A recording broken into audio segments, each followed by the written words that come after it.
Judy Ann Santos, deserve nga ang mga sorpresa kagaya nito. Ngayong month nga ay nagse-celebrate itong si Judy Ann Santos ng kanyang ika-48th birthday.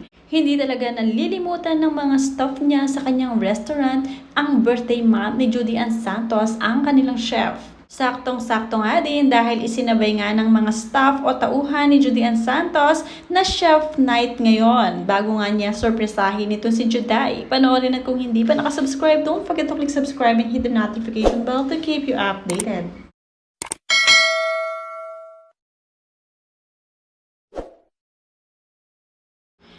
Buwan-buwan kasi mayroong chef nights na ginaganap dito sa restaurant ni Judy Ann Santos. Kaya naman hindi pwedeng mawala si Juday sa kanyang chef night dahil siya mismo nga nag-entertain sa mga customer nila at nakikipagkwentuhan at nagsiserve. Kaya naman laking gulat nga ni Judy Ann Santos nang biglang lumabas ang cake.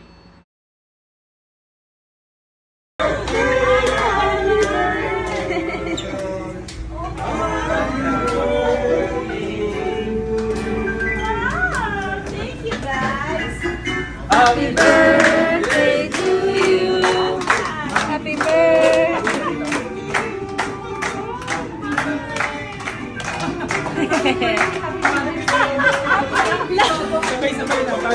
Lahat na. Oh my God. For more years. Ay? Ito nga ang unang araw ng chef night dito sa Angry Dobo at nagpasalamat nga si Judy Ann sa isang chef na kasama niya. That's a wrap for day 1 of May, chef night. Busog sa sarap, busog din sa kwentuhan at sa mga bagong kaibigang nakasalo natin tonight. Grateful to share these simple, meaningful moments with you all. Isa pa sa mga binabalik-balikan nga ng mga customer ni Judy Ann Santos ang restaurant niya na Equidobo dahil sa kanya. Dahil ito si Judy Ann Santos ay very sweet and loving sa kanyang mga customer at talaga namang umaharap siya sa table at nakikipagkwentuhan sa mga ito.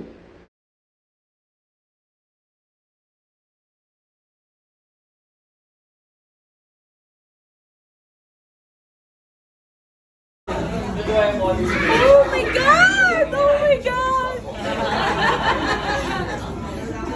Akala ko wala na ako makikita sa album.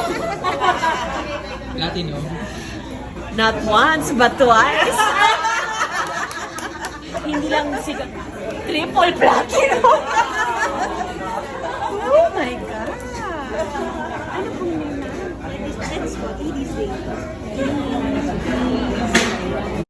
Enjoy po.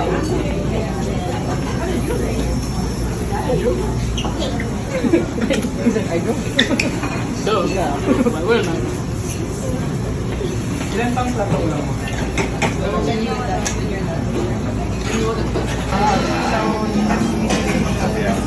Happy anniversary! Yeah. You will never forget us. At kahit nga si Judy Ann Santos ay chef sa sarili niyang restaurant, ay nagsaserve pa rin siya. Pinagsisilbihan niya talaga mabuti ang kanyang mga customer. Iniisa-isa niya ito at siya ang naghahatid ng pagkain.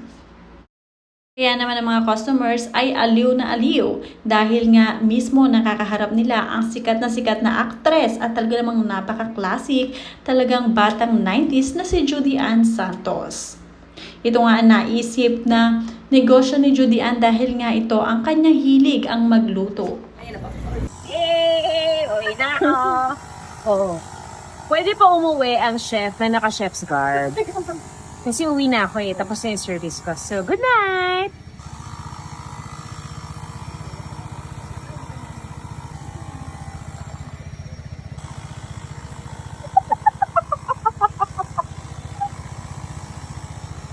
Pagde-deliver pa kami! Good night! Bye! Night. Bye! Sakit na kape to! Dumating nga rin sa kanyang restaurant ang kanyang mag-ama na si Lucio at si Ryan Agoncillo.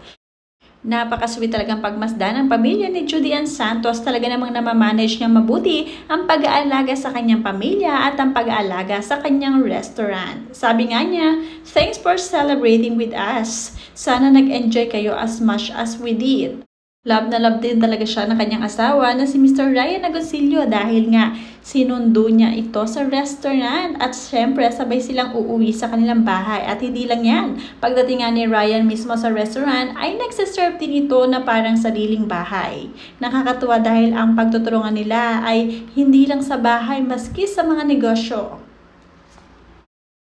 Dahil nga sa angking kasipagan ni Judy Ann Santos, marami nga ang nagbibigay ng positive comments sa kanya. Sabi nga dito ng isang commenter, "Every chef night mo may kiros sa puso ko. How I wish na sana makapresent na ako. Congrats always, idol. Magkikita din tayo. Promise ko sa sarili ko. Makagraduate lang mga anak ko. I love you." Mula naman kay Joanna Castillo, napakasimple ng mag-asawa. Idol talaga. Bagay kay Papa Ray ang ganyang forma, lalaking lalaki.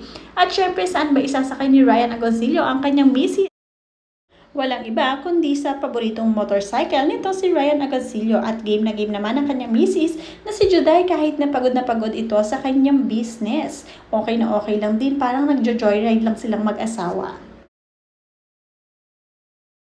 Marami nga nai-inspire sa kasamahan ng mag-asawang Judy Ann Santos at Ryan Agoncillo dahil si Ryan nga ay full ang kanyang schedule sa pagiging host nito sa Eat Bulaga at ganoon naman si Judy Ann Santos sa kanyang business. Ito lang sa lahat ng showbiz couple na authentic parati. Si Mateo at Sarah, after 10 years, siguro pwede na.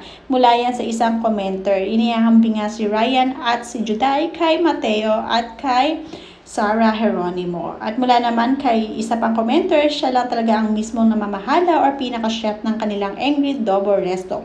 Versatile si Juday. Love ko tong idol ko ever since, from Maria Clara.